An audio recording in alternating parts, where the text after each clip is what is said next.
5 janvier, j'allais dire 5 décembre, on est déjà en janvier, un janvier d'une nouvelle année, et il y a certaines choses qui ne changent pas. J'étais dans le cycle de la douleur de l'année précédente et j'y reste cette année. Le cycle de la douleur. On pourrait en parler de façon plus ou moins abstraite. Comme si ça arrivait à quelqu'un d'autre. La douleur, c'est quoi la douleur? On a un consensus pour la décrire. Ce consensus, il se construit de façon progressive. Voici mes expériences avec la douleur et je constate, au fur et à mesure que je grandis, je constate que cela arrive à d'autres gens. Donc la douleur, elle a un aspect individuel, mais elle peut avoir un aspect collectif.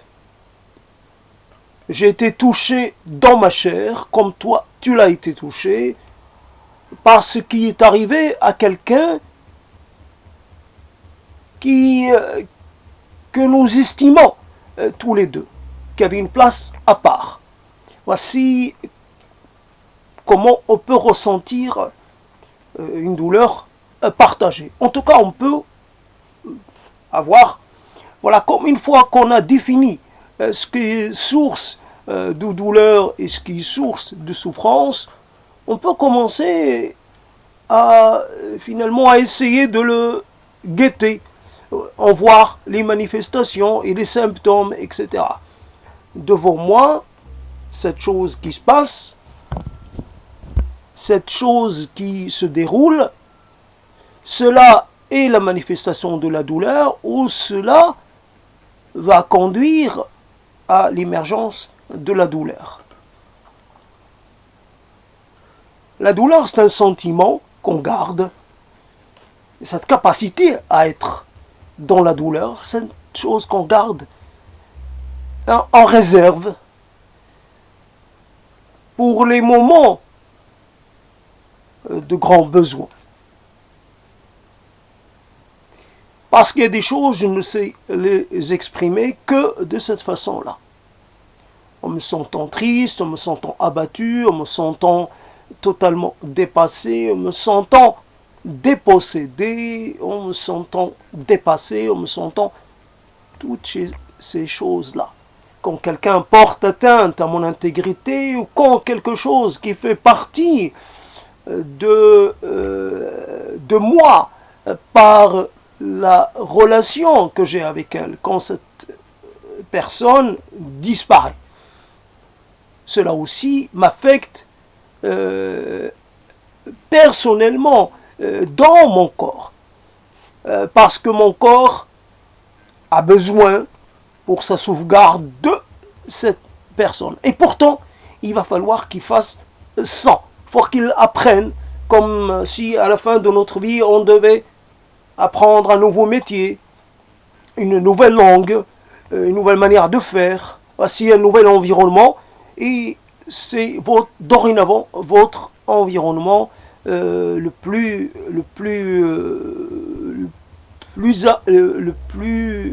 courant. Vous allez devoir vivre sous ses lois et sous sa direction, et je ne sais pas quoi dire d'autre, mais en tout cas, voilà. Donc la douleur, voici, quand je mange, j'entends pas la douleur de l'aliment que je suis en train d'ingurgiter. Une céréale, j'ai pas l'impression qu'elle pleure, parce que je la prive d'une postérité, je la prive de descendance. Une céréale n'est pas là pour me venir en aide, ou pour me faire plaisir à moi, pour m'être utile. Elle est là pour elle-même. C'est vrai que c'est moi qui lui préparais le terrain, enfin moi, un de mes semblables, qui lui préparait le terrain, qui l'a accompagné dans toute sa croissance. Donc j'entends pas le cri de douleur, le cri d'agonie, mais je peux entendre le cri de douleur et d'agonie du mammifère ou tout autre être que je peux être en train d'incorporer. Ce cri a été poussé il y a longtemps, bien entendu, ça arrive souvent, qu'on mette les morts un peu en suspens, en suspension, en tout cas, on les garde dans le froid pour, voilà, donc ça reporte un peu le rapport à la mort. Cette mort est ancienne, ce corps que je suis en train de consommer est encore mort depuis longtemps. Ça veut dire quoi? Mort depuis longtemps, ça veut dire je me sens moins impliqué, j'en sais rien. En tout cas, voilà une question. Donc je suis encore en train d'incorporer quelque chose qui fut vivant et qui aurait pu continuer à être vivant. Et c'est moi qui ai mis fin à sa vie et bien entendu, là il s'agit de quelque chose avec du quinoa, etc. Le quinoa, ça a voyagé, donc à partir du moment où il a été enlevé à sa terre, où il a été exilé, il était évident qu'il n'allait pas pouvoir se réimplanter. Il y a de ces exils qui sont fatals à ceux qui les entreprennent. Le quinoa, il est là pour que je mette fin à son attente. Voilà, ce quinoa, je l'ai tué depuis un moment, je l'ai depuis 2 jours, et donc voilà, je finis un peu voilà la douleur. Voilà, la douleur. Il y a énormément de choses qu'on peut mettre comme ça en mots, des évocations de toutes sortes. Bien entendu, il y a toujours une petite peur. Si on parle trop de la douleur, si on la met en valeur, si on pourrait passer pour quelqu'un qui serait une sorte de doloriste. Voilà, pour moi, la douleur, le dolorisme, c'est une voie de rédemption. Ou même, moins que ça, c'est juste pour me sentir vivant. Je dois souffrir pour me sentir encore vivant. Encore, si je cesse de ressentir la douleur, c'est que j'aurais cessé de vivre. Respirer, je fais ça tellement souvent que ce n'est plus une preuve pour moi. Mais la douleur, c'est la preuve qu'il y a encore quelque chose qui se passe dans ce corps. Ce corps est pour l'instant, c'est pas une douleur qui préfigure une fin imminente. C'est une douleur qui, contrairement, affirme la poursuite de la vie. Donc, je peux ouvrir là pour voir la couleur de mon sang. Il est vrai que ça fait longtemps que je n'ai pas vu sa couleur.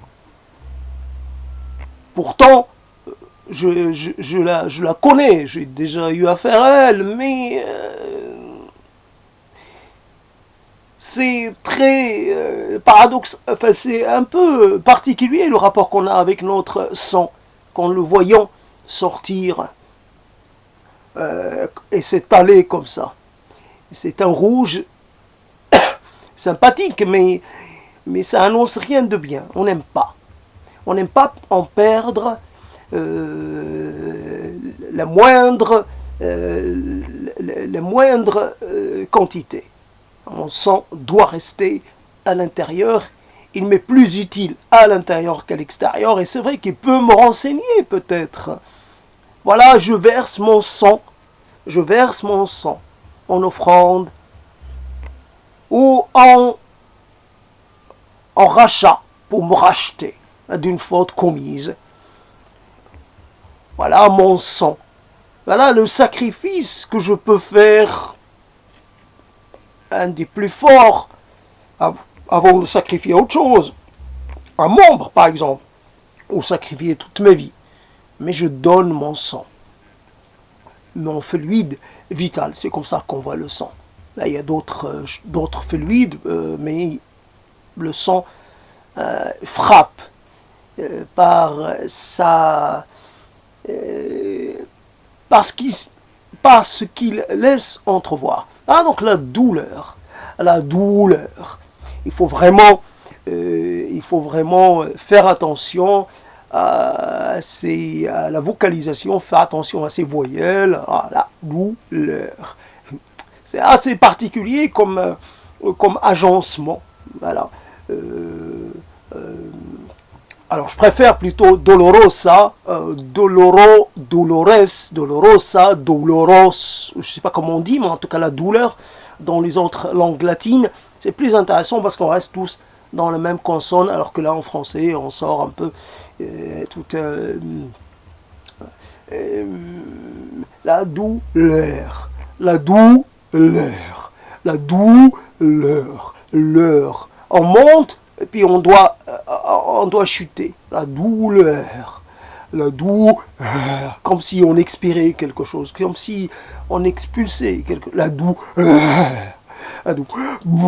La colonne d'air, elle expulse. Alors que la doloros, ça reste à l'intérieur. C'est plus un jeu de le bruit, le haut, le souffle, la variation, l'onde que crée le haut. Le haut, on le garde à l'intérieur. La douleur, il faut un peu expulser la douleur. Déjà, voilà, donc un mot, pas à défaut d'un autre, parce qu'il n'y a rien pour le remplacer. La souffrance ne remplace pas la douleur. C'est pas un synonyme parfait. La douleur,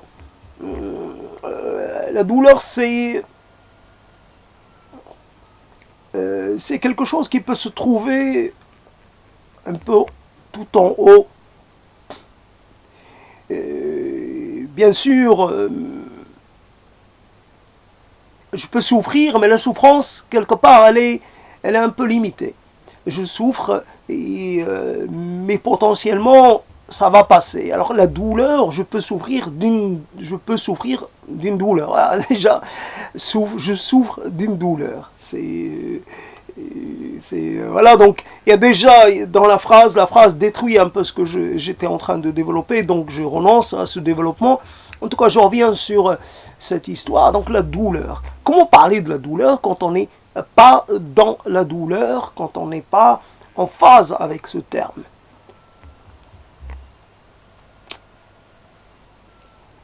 Un peu comme les choses, là c'est le côté paradoxal, comme les choses qui pourraient nous attirer, mais en même temps, on en a peur. D'être dans la douleur me fait ressentir des choses assez particulières. Je me sens, comment dire,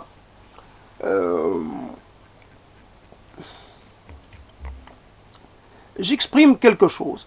Je ne suis pas en douleur tout le temps. Oui, on dit la douleur prémenstruelle. C'est ça la différence. La douleur prémenstruelle. Et ça fait que, allez toi, allez va-t'en.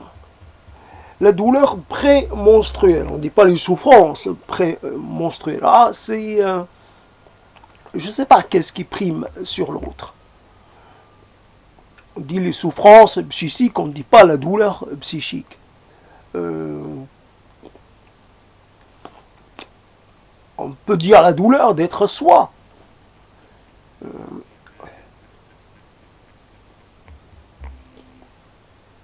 La douleur d'être paralysé dans ce corps, la douleur d'être paralysé ou d'être contraint à vivre dans cette histoire, la douleur d'être soi et rien que soi, la douleur d'avoir cette histoire que j'ai eue, que notre histoire, dont on ne peut pas se défaire.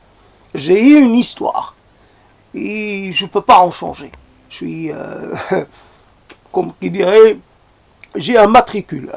Et voilà. Et ce matricule, alors, on m'aurait un peu tatoué mon matricule, le numéro de mon matricule sur la peau. Donc j'ai mon matricule pour la vie. Donc j'ai cette histoire qui est source de douleur. La douleur d'avoir été poignardé dans le dos. Simplement quand on a été trahi, mais quand on a été trahi de la façon la moins intéressante possible. On peut dire, oui, n'est trahi que celui qui a quelque chose en sa possession. On ne peut pas être trahi pour rien. Si je suis trahi, mais si on vient me tuer, c'est que vraiment je suis quelqu'un d'important dans la vie de quelqu'un. Si on ne tue pas n'importe qui, peut-être qu'on a eu envie de me tuer parce que j'ai finalement été une sorte d'obstacle. Il fallait enlever cet obstacle, il fallait enlever cette gêne. Alors, je ne sais pas dans quoi je m'engage. Il faut que je parle et que je mange en même temps. Mais comme je ne peux pas marcher,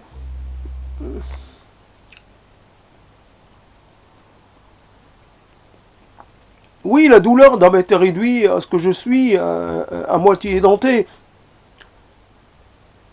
Mais à côté, j'avais presque toutes mes dents et je souriais, et j'étais prêt à sourire.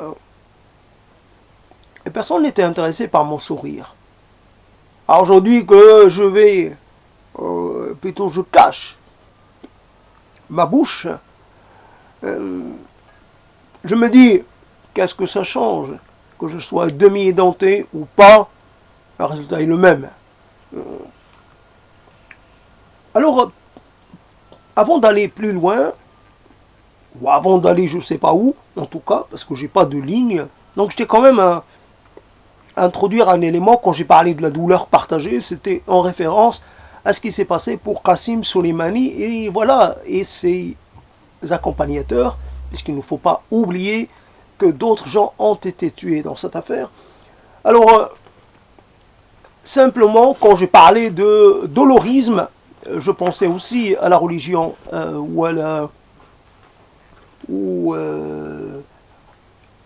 c'est pas une religion, mais c'est une voie, la voie chiite, qui érige la douleur et le dolorisme et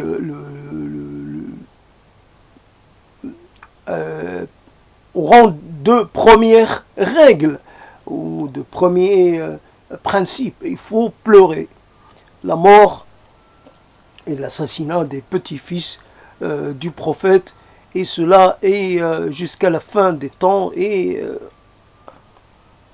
en face, il faut aussi de façon perpétuelle chercher à les venger de ceux qui les ont mis à mort, et aussi se venger, évidemment, essayer de les venger, même auprès de gens qui n'ont rien à voir dans cette histoire. La vengeance est quelque chose qui se poursuit au fil des siècles, et tous ceux qui ont une sorte de proximité avec les assassins, ils sont tous des assassins par déduction,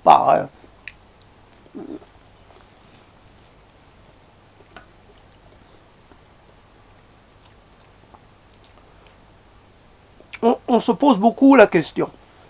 Alors on se dit, oui, quel est le degré de supportation, le degré le seuil de tolérance de quelqu'un qui traverse un moment difficile.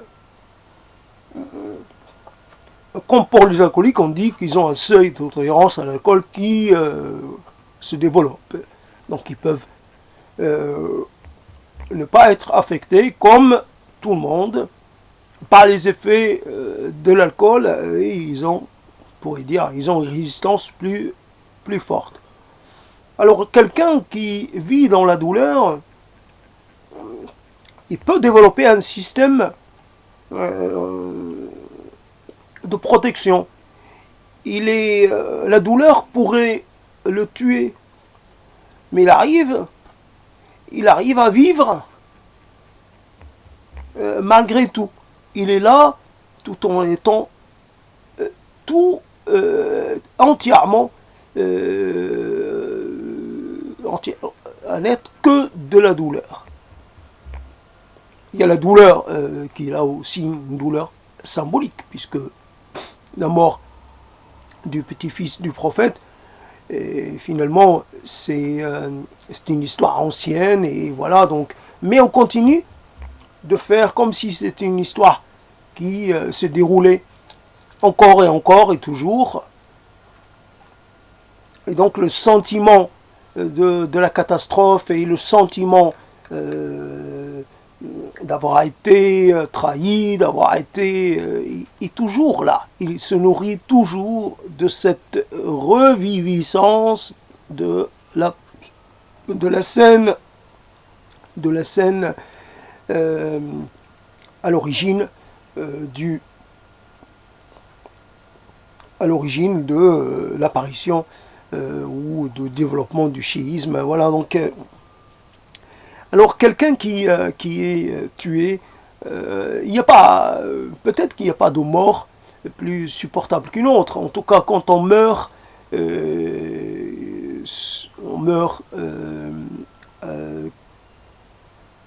ayant été touché par un engin incendiaire, quand on meurt, quand on entre en combustion. Et j'ai vu des corps comme ça, en combustion, qui étaient encore en train de brûler. Ils ont été filmés par quelqu'un. Voilà un corps qui est encore en train de brûler, comme j'ai pu voir quelqu'un qui nous montrait les morceaux de chair de gens qui ont été visés par l'attaque d'un drone des élèves d'une école militaire en Libye. Voilà, il disait oui, les morts et les blessés ont été enlevés, il reste les morceaux de chair. Ainsi, deux versions de la même chose. Il y a quelqu'un qui a été démembré ou qui a été disloqué par une explosion, mais il peut y avoir là aussi quelqu'un qui reste entier, mais qui est en train d'être réduit en cendres. La parfaite image du martyr que l'on puisse inventer, c'est d'avoir réduit cette personne à ce corps carbonisé. C'est une chose qui en parfaite, comme s'il y avait on disait de lui qu'il était le martyr vivant, qu'il était mort vivant. Et cette histoire, on la voit chez les chiites. Il y avait quelqu'un qui partait au prêche, qui partait avec 100 linceuls. Il disait qu'il pouvait tuer à chaque moment, donc il avait 100 linceuls sur lui. Alors quelqu'un qui comprend un peu le côté apocalyptique même de cette doctrine ne peut pas fournir d'autres éléments. Donc la martyrologie chiite va s'étoffer avec cet événement. Voilà, c'est comme ça qu'on peut aussi regarder sa douleur, si le terme est le bon, on peut la regarder un peu extérieurement.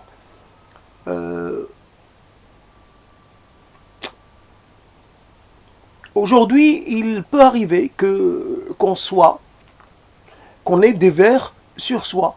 Des vers qui, mais ils ont été placés là intentionnellement parce qu'ils vont manger les chairs nécrosées, ils vont nettoyer la plaie.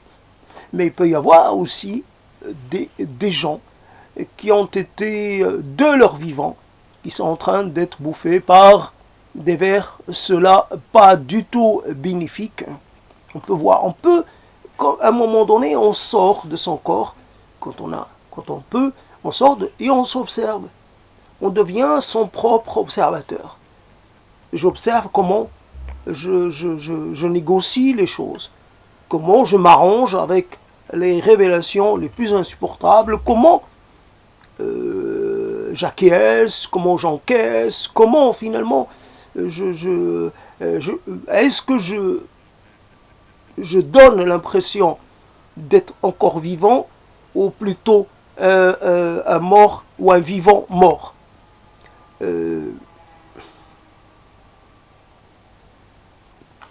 On aimerait, dans une sorte de vision un peu extrême, on aimerait vivre pour vraiment, je ne sais pas comment dire, on ne veut pas se tuer, parce que si on se tue, on ne peut pas faire l'éloge du disparu. On veut continuer d'être vivant pour pouvoir affirmer et continuer cet éloge et produire. Donc il faudrait en même temps rester dans une sorte d'état d'intense douleur en permanence.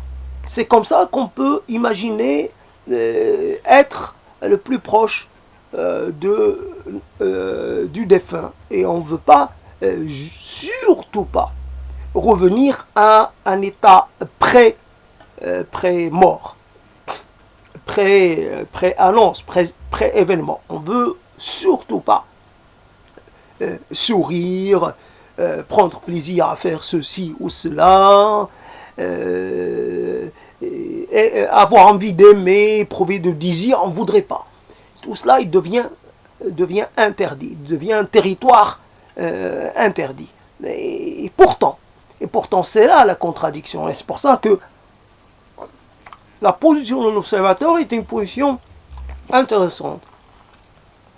Donc il y a une dualité, et puis peut-être même plus, une trialité, une trinité, je ne sais pas, mais on va dire une trialité, ou une quadrialité dans la même personne. Il peut y avoir des sentiments comme ça, contradictoires. N'empêche que l'aboutissement logique et l'aboutissement habituel, c'est la prise de distance.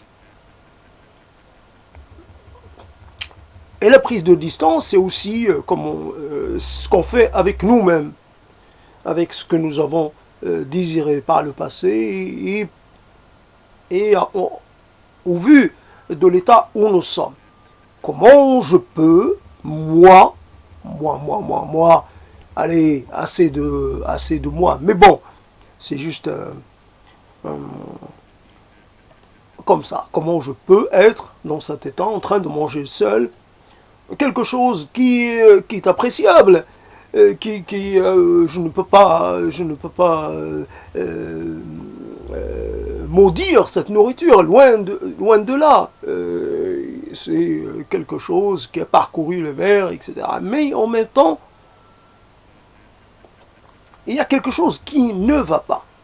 Quelque chose qui ne va pas dans cette disposition, dans ce dispositif. Il y a une chose qui ne devrait pas exister. Voici donc voilà une incongruité, une impossibilité, et pourtant, c'est possible, ça se passe. Finir sa vie seul. Bien sûr, il y a des seuils, il y a des différences. Je n'ai pas encore atteint le seuil où le fait de manger deviendrait lui-même une source de douleur. et d'inconfort. Je n'arrive plus à avaler. Je dois finalement faire un effort, rien que pour faire passer la nourriture, voici quelque chose. Alors je me rappelle de cette histoire. Évidemment, je suis loin de pouvoir être à la hauteur de la situation, mais en tout cas, cette eau gilifiée, c'était un moyen qui est mis à notre disposition quand on n'est plus capable d'avaler de l'eau. Donc il faut prendre l'eau sous forme de gel ou l'eau gilifiée. C'est un extrême. Donc quand on peut plus, je sais plus comment on dit, mais quand on peut plus, non pas avaler, mais quand on n'arrive plus à faire passer la nourriture, voilà, donc je suis encore loin de cet état-là. Moi en tout cas j'en sais rien, je dis encore. Et je sais pas, ça peut basculer du jour au lendemain. C'est le domaine justement de l'inconnu dans toute son excellence. Mais dans toute sa splendeur. Demain, qui sait, demain, moi je ne vais pas me faire diagnostiquer, mais imaginons, demain, j'ai une douleur impossible, je vais voir, on me dit, vous avez quelque chose qui est bien installé, qui s'est bien diffusé, vous êtes à la fin. Et alors à ce moment-là, ouais.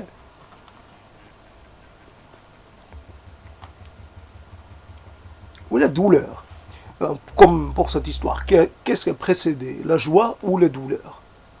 Qu'est-ce qui a précédé ou qu'est-ce qu'il y a eu au début du monde? Avec quoi nous faisons d'abord quelle expérience est la première pour nous? Est-ce une expérience de douleur et d'inconfort ou est-ce une expérience de plaisir et de découverte et je ne sais pas quoi d'autre?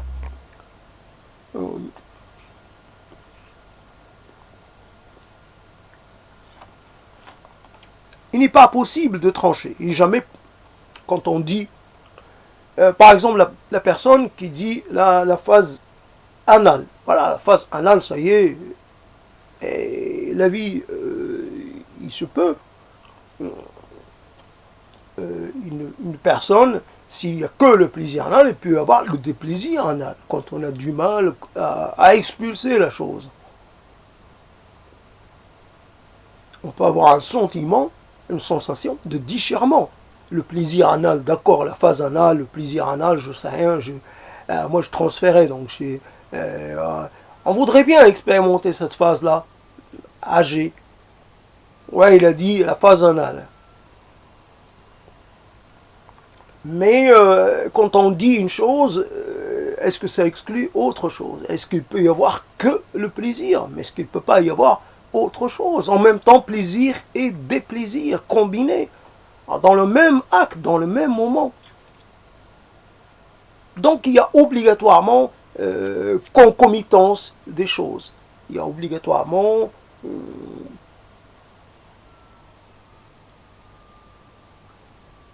donc comme pour ce paradoxe qui est de vivre, plus je vis, plus je m'éloigne finalement des gens que j'ai connus. Plus je prends mes distances. Plus je vis, plus je m'installe dans cette nouvelle vie.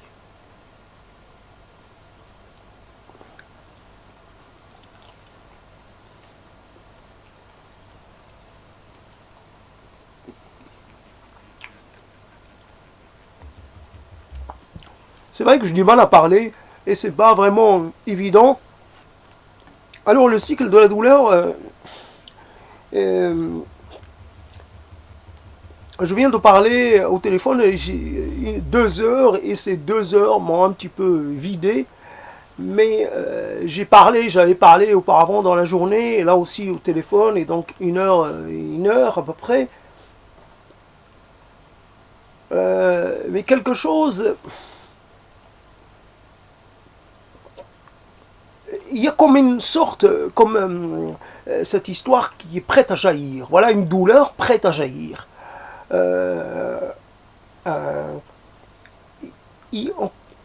on, on la garde toujours. Alors évidemment à portée, de je sais quoi, mais à portée. Donc finalement, ça pèse. C'est toujours là, prêt à se déclencher. Il arrive un moment où on a envie de se dire, mais que ça se déclenche, que ça se termine, j'attends depuis trop longtemps. Voilà une chose totalement, je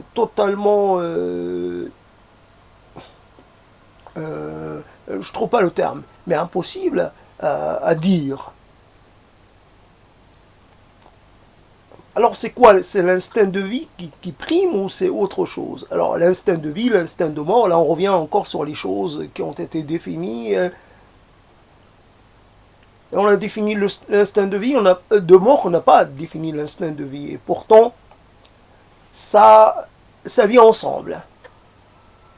C'est parce qu'il y a un équilibre qui se fait quand on est un peu trop attiré par l'instinct de mort.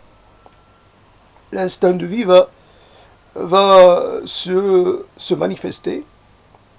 Il va contrecarrer cet élan vers vers le pire. Donc, quand l'instinct de vie est trop dominant, l'instinct de mort est là peut-être pour un peu temporiser, pour tempérer plutôt, pour apaiser, pour calmer un peu cet instinct de vie trop vibrant, trop flamboyant, etc.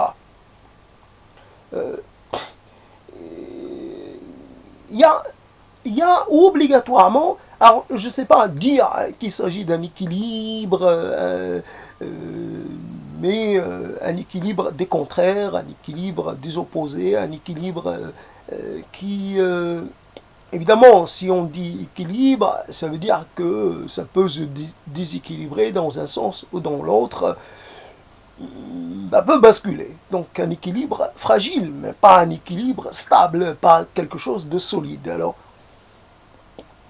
mais même une construction comme ça, langagière, ne tient pas non plus. Peut-être qu'il n'y a ni instinct de vie, ni instinct de mort, qu'il n'y a pas d'instinct tout court, et qu'il y a juste l'état dans lequel nous sommes, simplement, sans le nommer, sans le réduire, sans le définir une fois pour toutes. C'est juste, je suis là.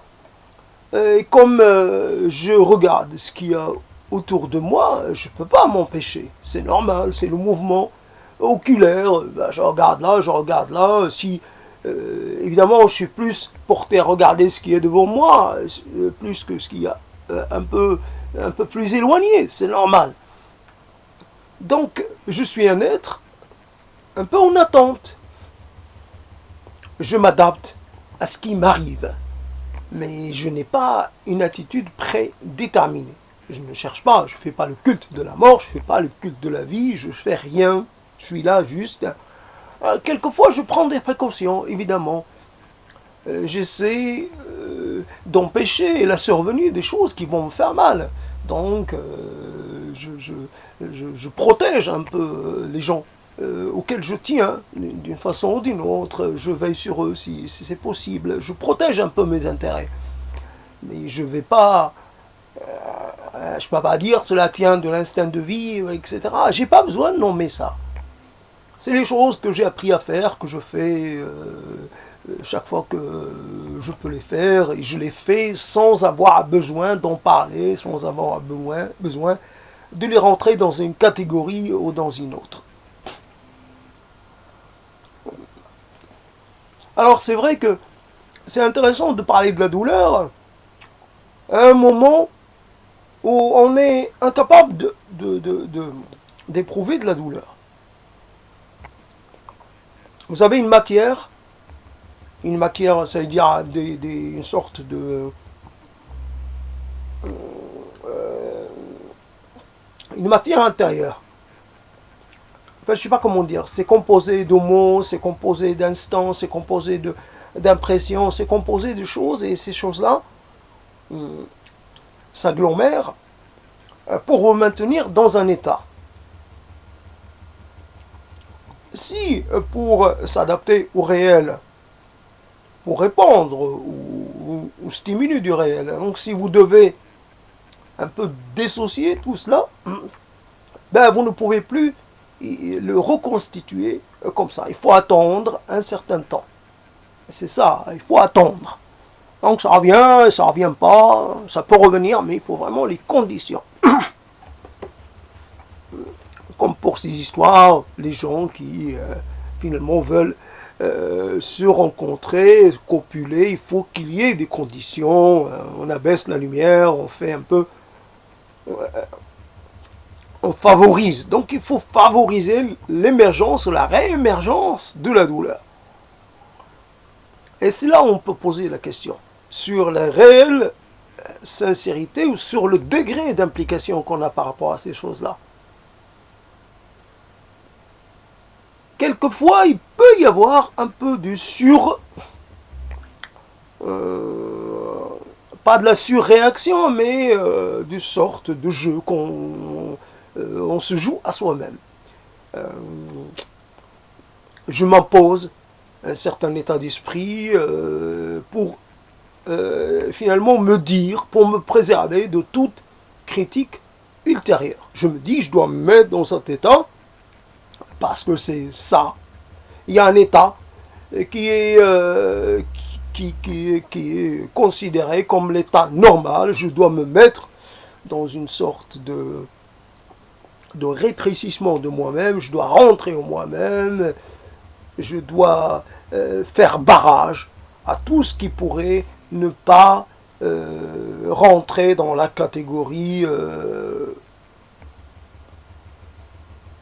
désespoir. Le désespoir, c'est ça, et pas autrement. Je ne peux pas être désespéré tout en continuant de déguster quelque chose qui, par ailleurs, est hautement appétissante. Mais je dois, non seulement je dois pas la consommer, mais en plus je dois même pas la désirer. Et même si je passe à côté, je dois me sentir totalement insensible à ses attraits. Voilà donc comment on peut parler de la douleur. Bien sûr, la douleur de ce qui est arrivé à ce haut responsable iranien, bien sûr c'est une question à multiples compartiments, mais il y avait sur le moment, comme pour les choses qui sidèrent, j'ai été sidéré comme tout le monde, mais après, si j'avais réagi, j'avais envie d'inclure, d'introduire cet événement dans le développement du cycle de la douleur.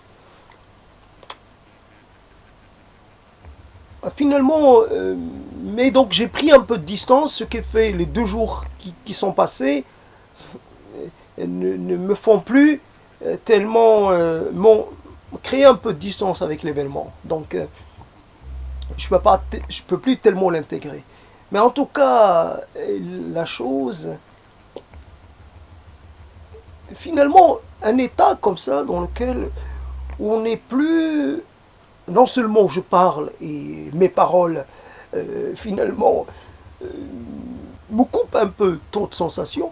Je parle et ça fait du bruit autour de moi, ça résonne, donc je suis comme un être, et comme si quelqu'un avait confié une lettre et qui sera lue après sa disparition. Donc finalement, je lis quelque chose que j'ai déjà rédigé. Et donc je suis... dans mes mots, je n'ai pas d'affect. Je n'ai pas d'affect dans mes mots. En tout cas, dans ces mots actuels, il n'y a pas d'affect. Il y a juste les mots pour eux-mêmes. Alors, comme ça, ils se suivent, mais voilà. Donc, et c'est ça le cycle de la douleur. C'est pas un cycle comme ça, fait, arrangé, je sais pas quoi, au cordon. Ah, c'est un truc qui évolue selon finalement ce qui vient. Comme on peut dire, voilà, ma cuisine est faite avec ce qu'il y a sur le marché. Donc aujourd'hui il y avait ça, donc j'en ai pris. Mais il n'y avait pas autre chose. Alors mes menus, je sais pas, donc ce sera plus ça qu'autre chose. Donc vous devez vous y adapter. Voilà, donc à un moment, voilà, l'état d'esprit il est comme ça. Ou l'état d'un esprit, ou peut-être l'esprit n'est pas là. Qui sait? L'esprit, il est là sans être là, je sais pas. Il écoute, il est un peu extérieur là aussi. Donc les mots s'arrangent tout seuls. Comme souvent, ils prennent le contrôle des choses. Alors voilà, un mot invite un autre à venir, et puis voilà, ça continue. Donc ça continue ou ça s'arrête. Ça peut s'arrêter comme ça parce que voilà, la chaîne arrive à sa fin. Voilà, on ne peut pas faire une chaîne à l'infini. Voilà, les mots s'enchaînent, mais au bout d'un moment, ils finissent par ne plus s'enchaîner. Voici donc la douleur, le cycle de la douleur. C'est déjà penser la douleur dans la durée, dans une sorte de répétition. Ça ne va pas s'arrêter. C'est vrai que la douleur mérite qu'on y consacre du temps et de la voix. C'est pas une chose que l'on peut régler en... La douleur, c'est quelquefois juste le sentiment, j'ai une douleur. Pourquoi cette douleur? Parce que quand je parle, j'ai l'impression que les mots qui sortent, ce ne sont pas mes mots. Dans une conversation, je ne sais pas exactement moi. Et puis je suis plus pris par l'accent. Qu'est-ce que c'est que cet accent? Pourquoi je suis encore à réfléchir sur mon accent? C'est peut-être parce que je parle pas assez. Alors, donc ce développement, il vient un peu pour rattraper ce sentiment de malaise, voilà, un sentiment d'incomplétude, et voilà. Donc là, je suis un peu plus... voilà, le paradoxe de ces développements, c'est qu'ils se déroulent un peu en toute tranquillité. Chez moi, personne ne peut me déranger. Donc, je m'installe dans une sorte de langue dont je peux être satisfait. C'est vrai qu'il y a toujours, par rapport à ce français, il y a toujours des trucs. Alors le F, le F, c'est vrai que le F, je le sens passer, il y a ce souffle-là, quelquefois il me dérange. Il y a des consonnes, il y a des voyelles qui me dérangent dans le français, et je n'arrive pas à trouver la solution. Alors la douleur d'être encore à ce stade. Ça, c'est au niveau de la forme. Après, au niveau du reste, il peut y avoir aussi une douleur. Mais mon Dieu, qu'est-ce que je suis en train de faire? Qu'est-ce que je suis en train de dire? Qu'est-ce que la vie? Il y a des choses, c'est pas qu'on est extraordinaire quand on est jeune, mais il y a des choses qu'on a dites il y a très longtemps.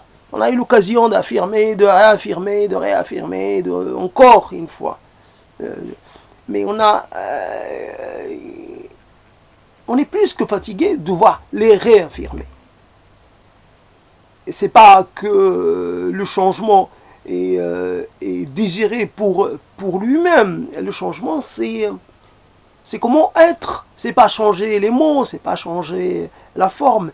C'est comment être au-delà de cela. J'ai été cela. Et pourquoi je suis resté toujours ça? Ce ça, je ne veux plus être ça. Et depuis longtemps, je ne le voulais pas. Mais pourtant, je suis resté ce ça. c'est ça, mal formé, malheureux, mal amené, mal fagoté, mal engoncé, mal formulé, mal abouti, tout ça, mal composé, mal configuré, mal articulé, mal assumé. Ouais, bon, j'arrête là. En tout cas, finalement,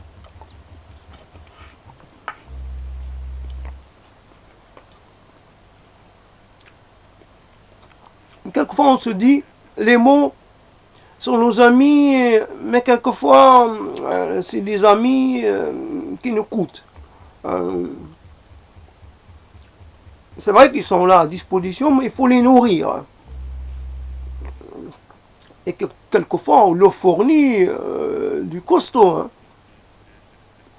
Voilà, je viens avec ce sentiment et je te charge de le traduire en mots, en signes, en vocalisation. Vas-y, charge-ton.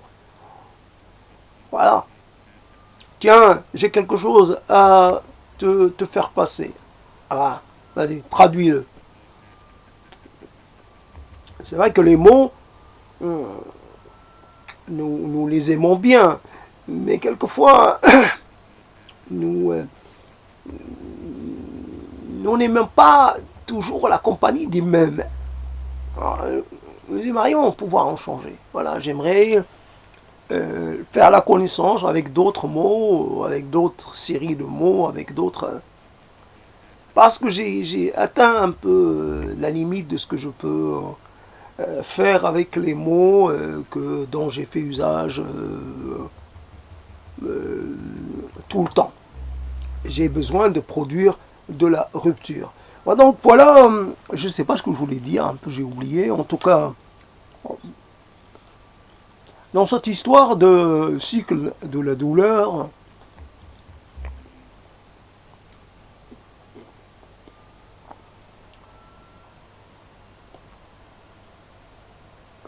il y a des choses qu'on aimerait dire. On aimerait pouvoir exprimer quelque chose qui nous réunit non seulement avec les gens qu'on connaît depuis longtemps, mais aussi avec tout le monde.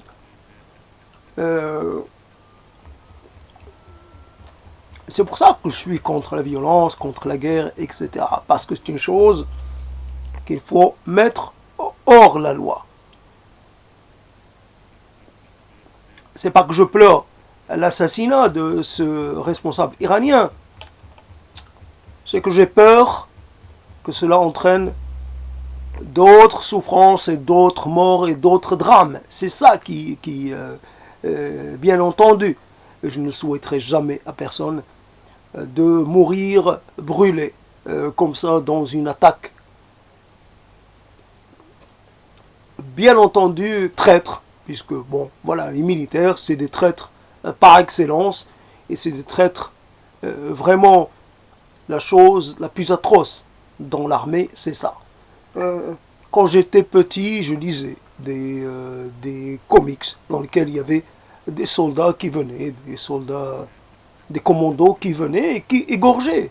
Évidemment, tout petit, j'ai appris cela, qui égorgeaient des sentinelles, parce que paraît-il, c'est le meilleur moyen, ça doit se faire dans la discrétion. Il faut empêcher le sentinelle, la sentinelle, de pouvoir crier, de pouvoir avertir, de pouvoir... Donc on n'utilise pas les armes, on utilise l'arme blanche, l'arme silencieuse par excellence, donc on vient et on tranche la carotide. Donc, et après quand on voit ça, même quand on est relativement d'accord avec une cause, et quand on voit les défenseurs de cette cause recourir à ce type, venir un peu égorger des gens qui ne s'y attendaient pas. Je ne sais même pas si ils étaient... voilà, une sentinelle, elle s'attend plus ou moins à quelque chose. mais quelqu'un qui peut être en train de faire de la bureautique quelque part, ou il s'y attend pas. Donc on vient, on le surprend, et on l'égorge. C'est ça, donc finalement c'est un acte, même quand il peut se légitimer au vu du théâtre d'opération, au vu de l'ensemble de la question, l'ensemble d'un conflit, ça peut se comprendre, mais ça reste atroce. Voilà comment on peut, là aussi, comment peut-on tuer sans que ça soit atroce. Quand on met dans un conflit, quand il y a des gens qui se battent, comment faire? Voilà. Donc il faudrait des armes non létales. Faut-il penser cela? Je n'en sais rien. Donc, il y a quelque chose qui ne va pas dans ces cadavres qui sont en train de brûler. Évidemment, ça brûle pendant un moment. Et on va pas, personne n'est là pour venir les éteindre, puisque c'est au moment où l'attaque s'est produite. Donc, des corps ont été dispersés, ils avaient pris feu. Alors, je ne sais pas exactement comment cela s'est passé, ils avaient pris feu. Donc, des corps comme ça, 2 ou 3, je n'en sais, mais en tout cas, il y en avait 2 déjà. Et la personne qui les a vus, qui filmait, disait « ça, c'est un être humain ».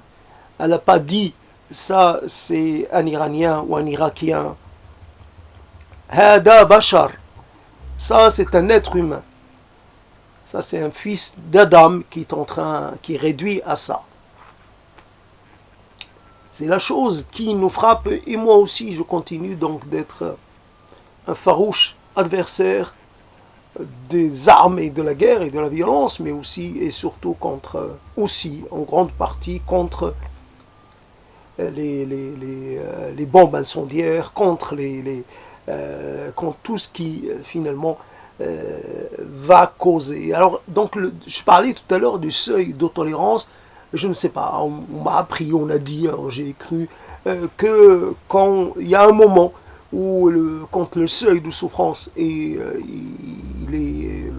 arrive à un degré, quand la souffrance arrive à un seuil très élevé, c'est comme si il y a un mécanisme de déconnexion. Un fauve qui est en train de consommer un mammifère en l'entamant par le ventre. Et dans des cas, il y a des cas où il n'y a pas d'étouffement, donc l'être capturé continue de vivre. Donc le seuil de souffrance est tel que ça déclenche une sorte de... comme il y avait un coupe-circuit. Alors je ne sais pas, évidemment personne ne pourra le dire, est-ce qu'il y a un coupe-circuit cérébral qui fonctionne quand on est un peu pris par les flammes.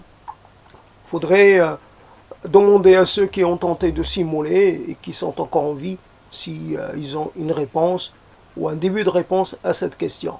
En tout cas, depuis que j'ai appris que le cerveau continuait de vivre quelques heures ou quelques temps après la mort, après l'arrêt cardiaque, il y a donc des choses qu'il faut peut-être reconsidérer, ou qu'il faut affiner, voilà, des choses comme ça. Donc la douleur, voici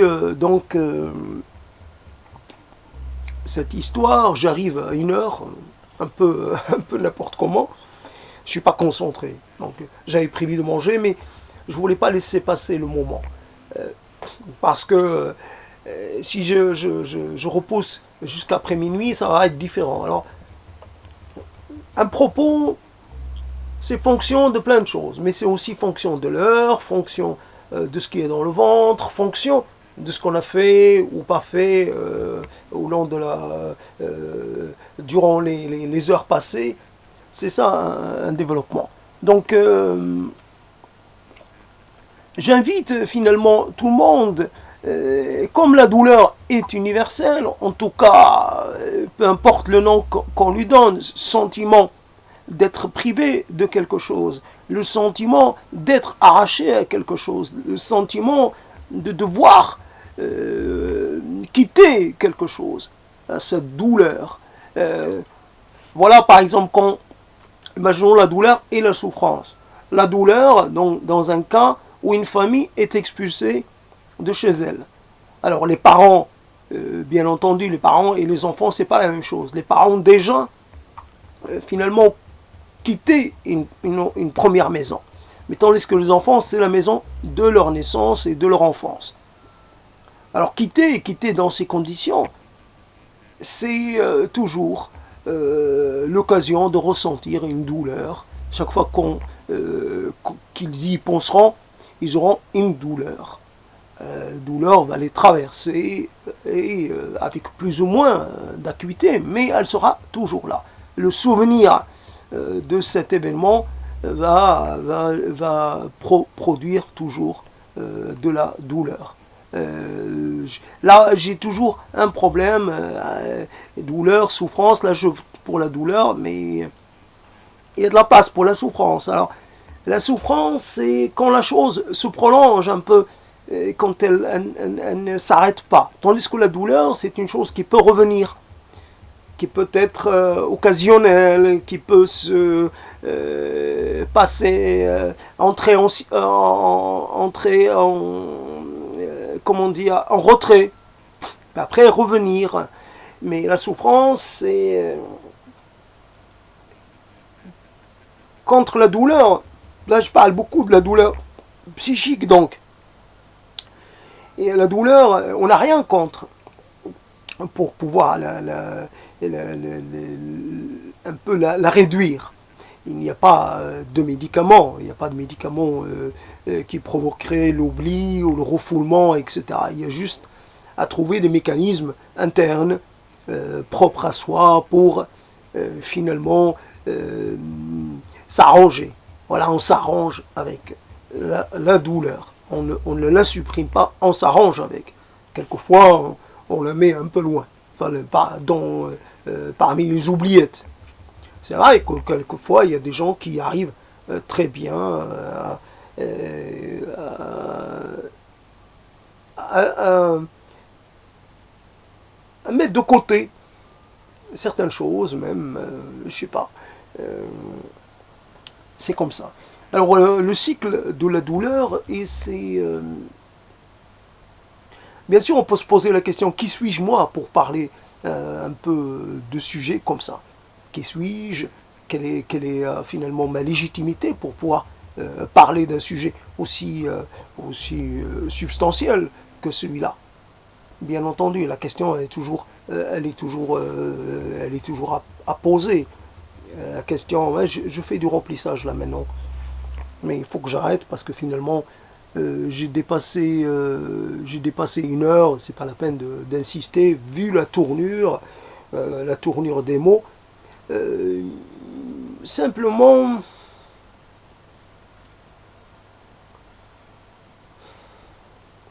on a du mal à répondre à certaines questions pourtant simples.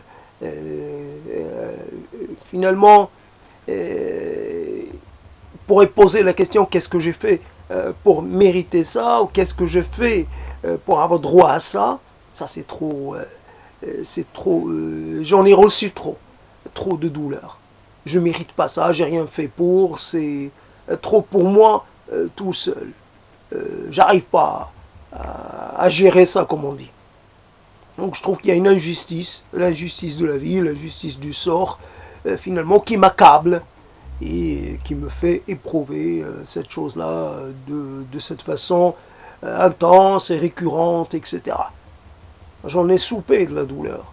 J'en ai ras la casquette. Mais c'est comme ça.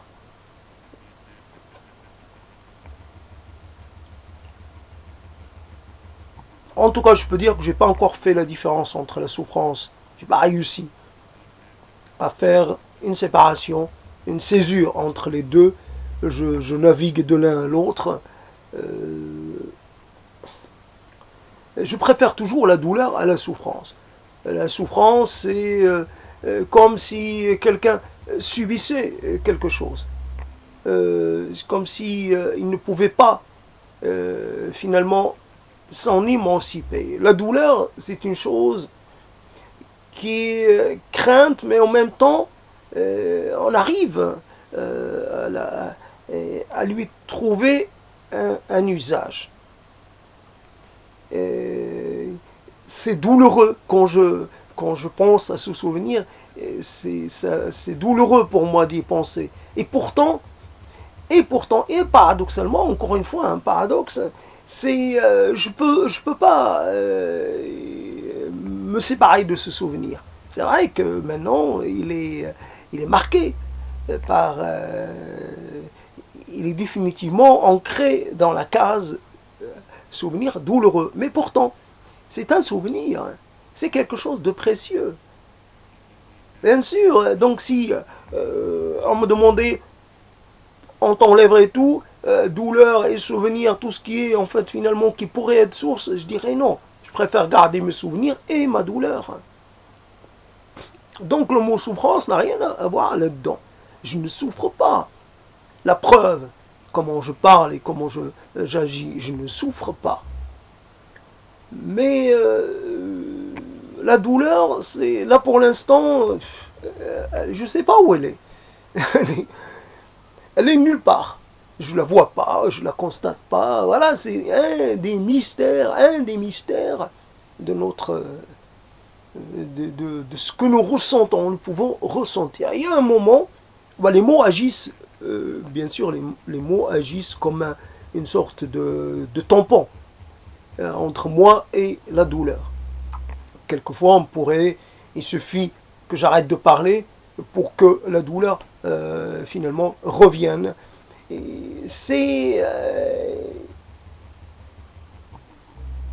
La douleur, c'est la chose. Et à un moment, on désire la douleur, parce qu'on désire, sentiment de douleur, on désire que ça revienne, parce qu'on voudrait que ça se termine par des larmes. Et on n'est pas des larmoyants. C'est juste que les larmes, c'est une chose exquise. C'est vrai, si on fait beaucoup de larmes et que ça descend, alors on ne peut pas s'empêcher de goûter, d'éprouver le goût salé des larmes. Peut-être je suis quelqu'un de spécial, mais quand les larmes sèchent et que je ressente leur trace, et finalement je suis satisfait. C'est comme si j'ai été touché par une sorte de grâce. On m'a accordé cela. C'est pas de la souffrance, ça. On m'a accordé cela. On m'a donné un privilège, un accès à un monde. Parce que c'est rare que je pleure. C'est très rare. C'est précieux. Mes larmes valent plus que la chose la plus précieuse au monde. En quantité, on dit, voilà, cette dame, elle a beaucoup de lait, elle pourrait en donner. Ça arrive que des mères ont beaucoup de lait, ils peuvent finalement en faire bénéficier d'autres bébés que le leur. Mais côté larmes, si on devait compter sur moi pour donner un peu de mes larmes, voilà, il n'y a rien. Il n'y a rien, déjà pas suffisamment pour moi-même, alors si je dois en donner, non. Une larme, quelquefois il faut être dans un état, c'est vraiment une sorte de longue épreuve pour arriver. Alors la musique, les choses comme ça, alors je sais pas, c'est vraiment il faut créer une atmosphère propice. Et alors, donc, c'est le domaine, je reprends un peu ce que j'avais dit tout à l'heure, c'est le domaine un peu de l'artificiel. Mais sinon, la vie qui se déroule, c'est une vie totalement, je sais pas, un peu légère. Voilà, je suis dans le léger, je suis plus dans ce que je fais sur le moment. Je fais ça, j'ai pris ça, j'ai pris un verre d'eau, je bois et je repose le verre. Et c'est ma réalité. Et c'est ma réalité qui m'occupe, et non pas un sentiment de douleur. Donc je déplace un truc, je le mets quelque part. Je suis pris dans mes occupations les plus banales, mais ces occupations m'occupent. J'ai pas d'espace pour le reste. Donc il faut vraiment que je me coupe un peu de ce que je fais habituellement pour pouvoir.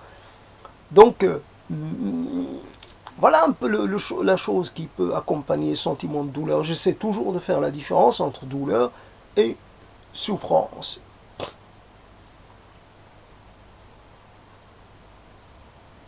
La souffrance, c'est un peu la chose qui arrive sans crier gare quelque part. Quand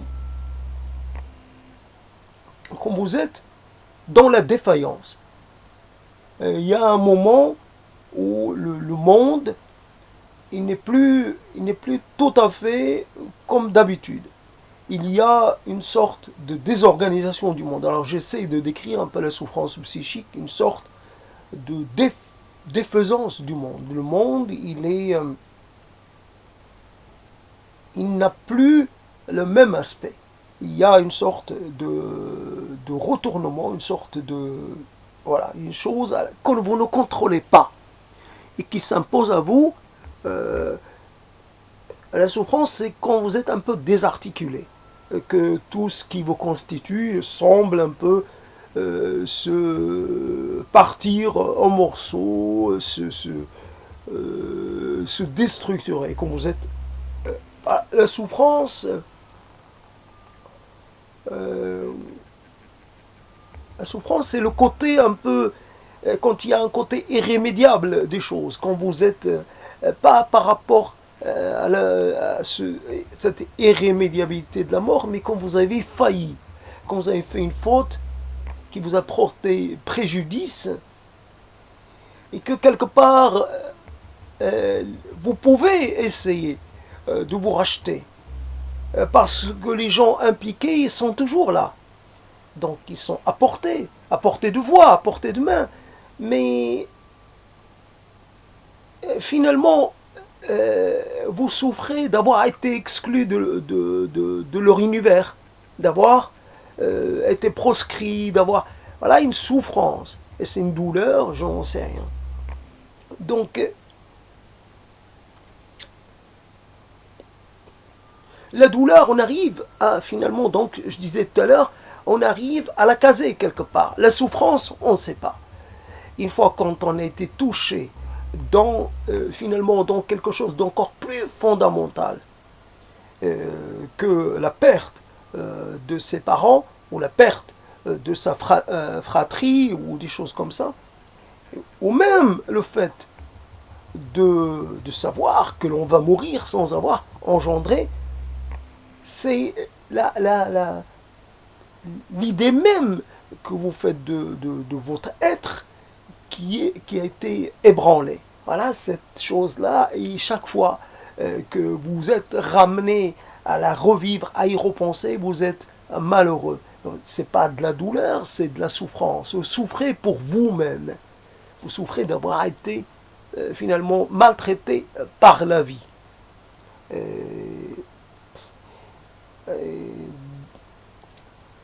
Donc je rajoute un peu les exemples pour essayer de donner un peu de la densité à ce propos.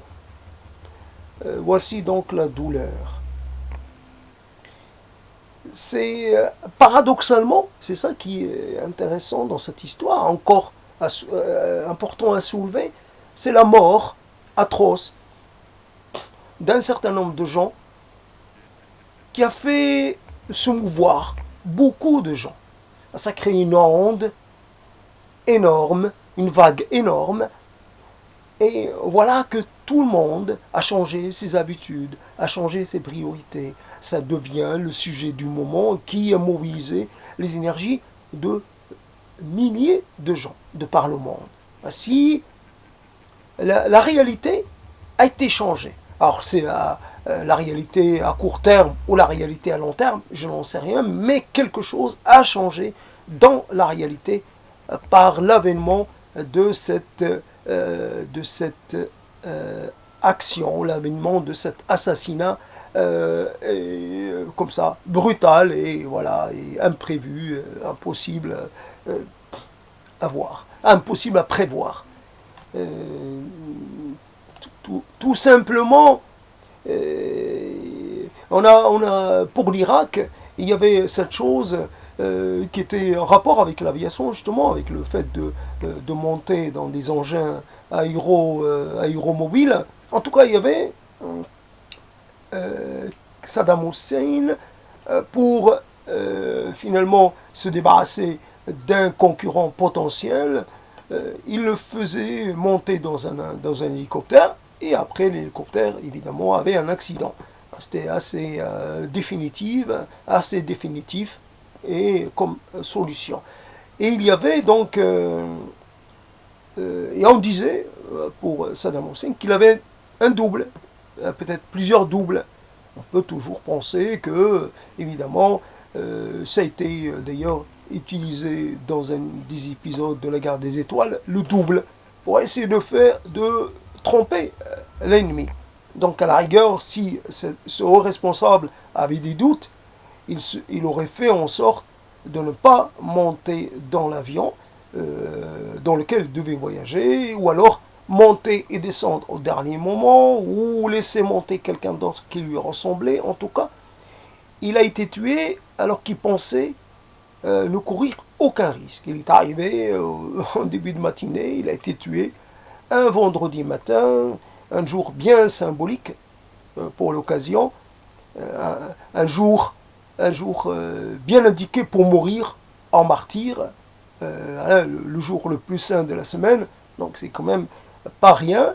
Et après, donc, s'il avait vraiment des appréhensions, où il serait passé par d'autres canaux, il n'aurait pas utilisé l'avion comme ça, il n'aurait pas atterri dans un aéroport comme ça, normal, devant tout le monde et au-dessus de tout le monde. Il aurait fait ça dans la clandestinité, comme on dit. Ah, il a agi à découvert. Et donc voilà, la chose qu'on peut trouver avec la vie, c'est que la vie utilise un peu les deux manières. Elle avance à découvert et elle avance à couvert. Et quelquefois, elle vous donne un peu un avant-goût. Elle vous dit ce qui va se passer. Elle vous laisse déduire vous-même de la suite des événements. Vous voyez qu'une telle ou telle chose ne peut conduire obligatoirement, et vous voyez quelqu'un s'affaiblir. Au bout d'un moment, cet affaiblissement va lui être fatal. Mais à d'autres moments, tout se passe bien, tout semble se dérouler normalement. Quelqu'un qui croit normalement, qui ne souffre de rien, de particulier, il a, comme on dit, toute la vie devant lui, et puis, voilà, d'un seul coup, quelque chose intervient pour arrêter tout cela. Alors évidemment, moi je pense à la personne qui avait 20 ans moins un an, mais c'est peut-être pour quelqu'un de plus âgé, il n'y a pas de...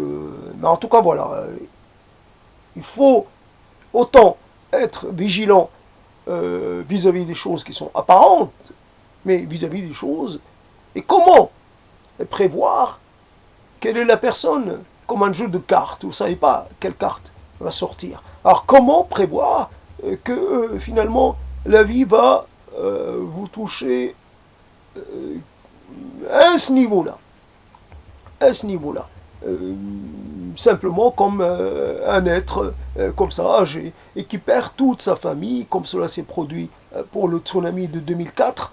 Et c'est l'occasion aussi pour parler de cette épreuve qu'a traversée l'humanité, finalement, parce que ça a touché plusieurs pays, donc c'était une épreuve universelle, une catastrophe universelle. Et après, donc, il y a des gens comme ça, qui se sont retrouvés orphelins de toute leur descendance. Voici une des choses. Alors on se dit dans ces cas-là,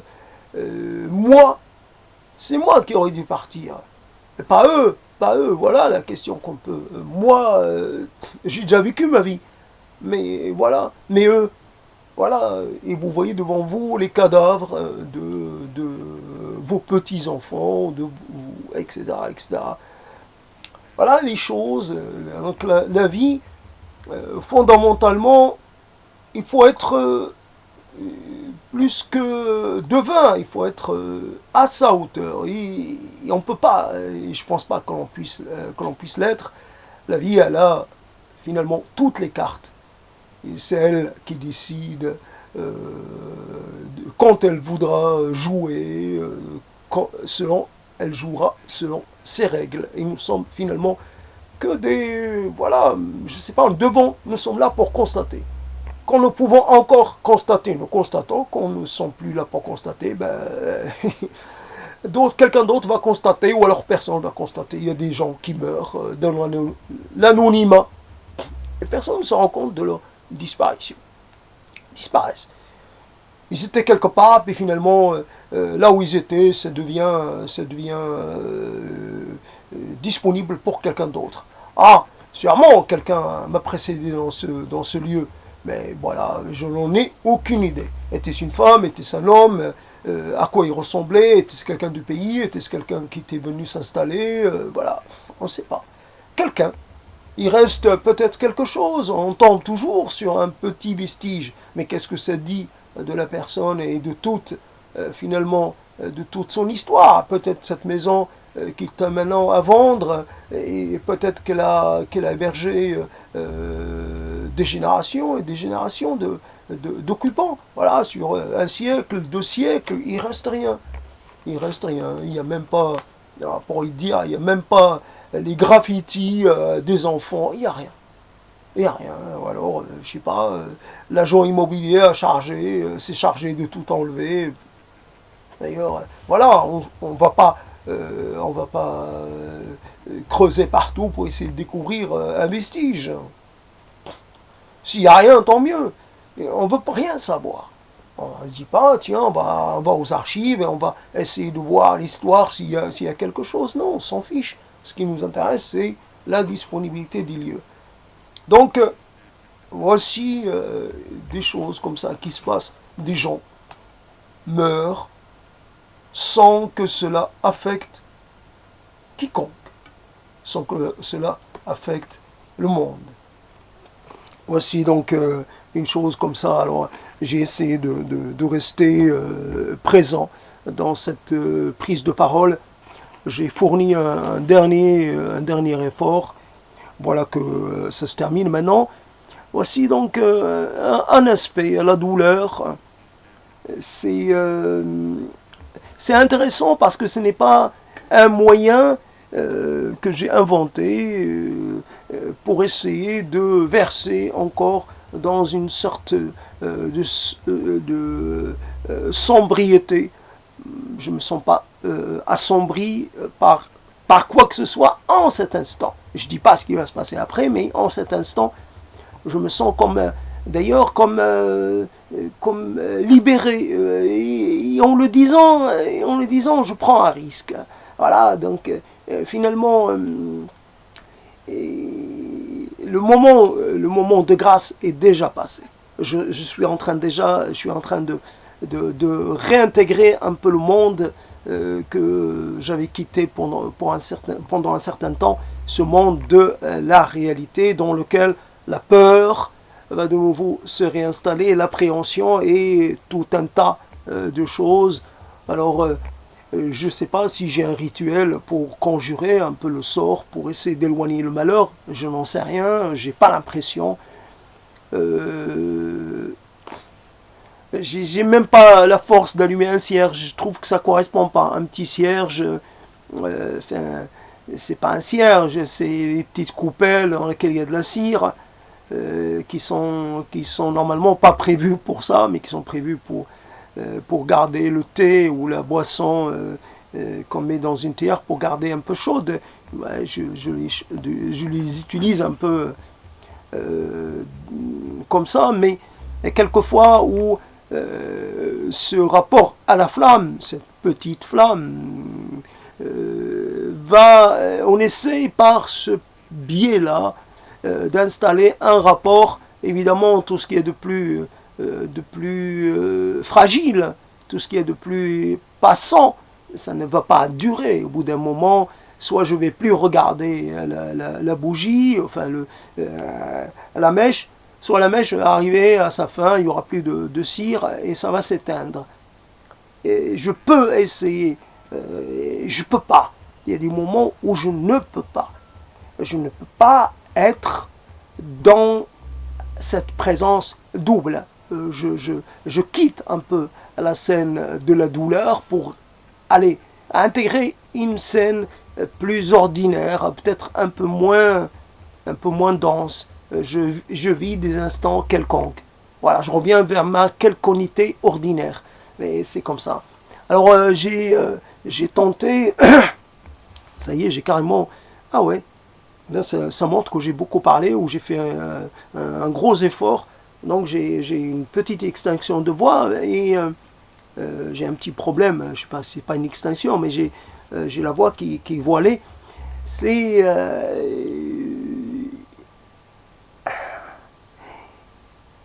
finalement on revient toujours sur cette question. Et ça a servi à quoi tout ça? Et il y a aussi la question corollaire, à quoi bon? À quoi bon finalement on voudrait toujours, s'il y a une chose à garder, voilà, on dit je suis dans la douleur, mais j'aimerais quand même que cette douleur me soit profitable. J'aimerais l'utiliser de façon concrète, tous les jours. Voici que la personne que j'ai perdue, et qui cause de mon chagrin, j'aimerais qu'elle soit présente avec moi, qu'elle soit toujours à mes côtés, comme une sorte d'ange gardien. Voilà ce que on voudrait transformer, voudrait faire de nos morts. Une sorte d'ange gardien pour essayer de m'avertir, pour essayer de me donner envie de tout faire pour moi. Une sorte d'assistant, non machine, voilà, un assistant multifonction. Pour tout. Je sens que tout seul, je n'y arrive pas. Alors j'ai besoin de cette présence permanente avec moi pour veiller sur moi, dans mon sommeil, dans mon éveil, dans tout. Tout, à chaque instant, j'ai besoin. Parce que j'ai besoin d'entendre des avertissements. J'ai besoin de ne pas oublier les priorités. J'ai besoin de rester vigilant. J'ai besoin d'être rappelé à la raison. J'ai besoin d'être rappelé à ce qui est essentiel.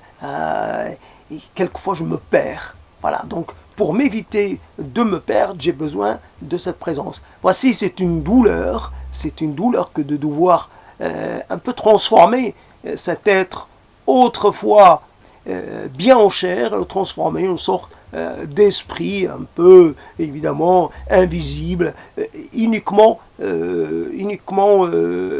sous forme d'hypothèse, sans plus. C'est une hypothèse, mais on se nourrit quelquefois d'hypothèses et d'éventualités et d'attentes et d'espérances. C'est des choses qui n'ont rien à voir avec la raison, mais qui sont très nourrissantes, très vitalisantes, très utiles. Voilà, il suffit, comme un rituel de conjuration, finalement, sincèrement vous y croyez à vos rituels? Si, ben j'y crois pas, mais je le fais quand même. Peut-être ça n'agit pas contre tout, mais ça me protège peut-être d'une chose. Ça ne me protégera pas totalement, mais au moins ça m'évitera peut-être une chose en particulier. Ça ne me coûte rien, donc je fais le rituel, voilà.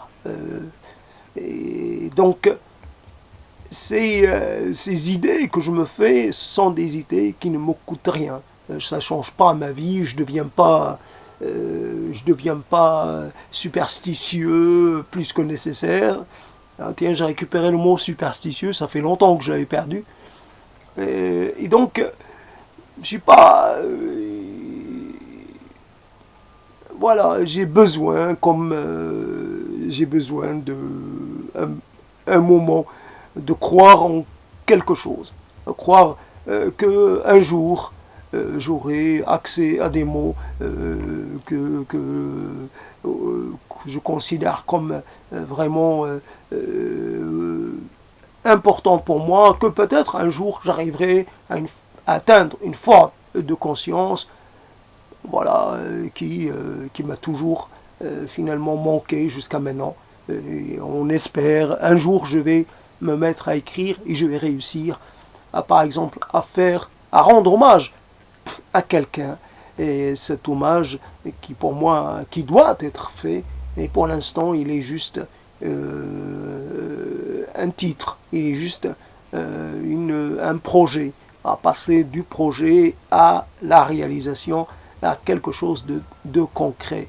Voici donc la fin de cette prise de parole qui s'est passée comme ça. Et ça éclaire ou ça n'éclaire pas, mais ça reste intéressant d'interroger un peu la multiformité, d'essayer d'approcher la multiformité de ce que nous sommes. Alors, quelqu'un qui serait un biochimiste, un truc comme ça, dirait, voilà, c'est juste une sorte je sais pas, on fait une sorte d'amalgame, je fais une infusion, je prends un peu de ça, de ça, de ça, de ça, évidemment en fonction de ce que je prends, il y a quelque chose qui peut être plus fort, plus fort qu'une autre, plus forte qu'une autre, alors ça va devenir un peu dominant. Donc le breuvage final va être un peu plus coursé ou voilà. Donc c'est une histoire de combinaison biochimique. C'est clair que ça s'arrange comme ça. Alors il y a un peu de ça, un peu de dopamine, un peu de je sais pas, peut-être de sérotonine, un peu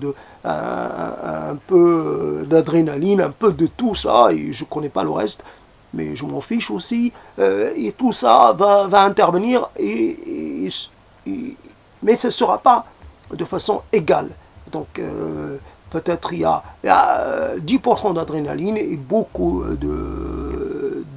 et peut-être dopamine ou 90% de dopamine, peut-être 2% de sérotonine, peut-être, j'en sais rien. En tout cas, voilà ce que c'est aussi une histoire de corps.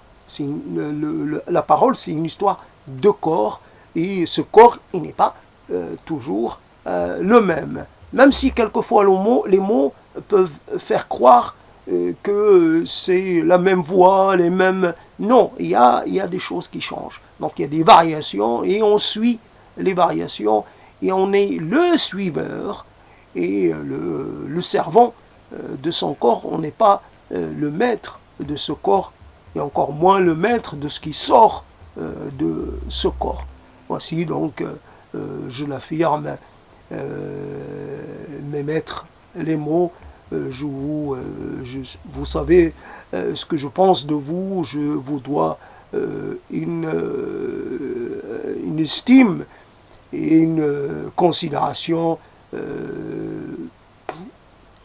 infinie. Voilà, je ne peux faire que cela. Donc voilà un moment où j'ai pu faire exister d'autres mots et d'autres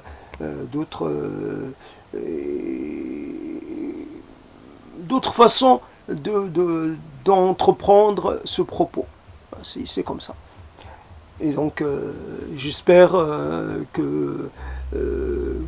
qu'il y aura une suite à ce cycle. Et évidemment, c'est ambitieux, c'est peut-être un peu trop présomptueux, mais j'espère que non. Il y a une volonté d'être dans le cycle malgré tout, et puis après, on verra à la fin, quand la fin arrivera, on verra ce que ça aura donné. Voici donc l'espoir un peu que je me réserve, c'est de continuer sur cette lancée et de ne pas succomber, à une sorte un sentiment d'inutilité ou de vacuité ou je sais pas quoi.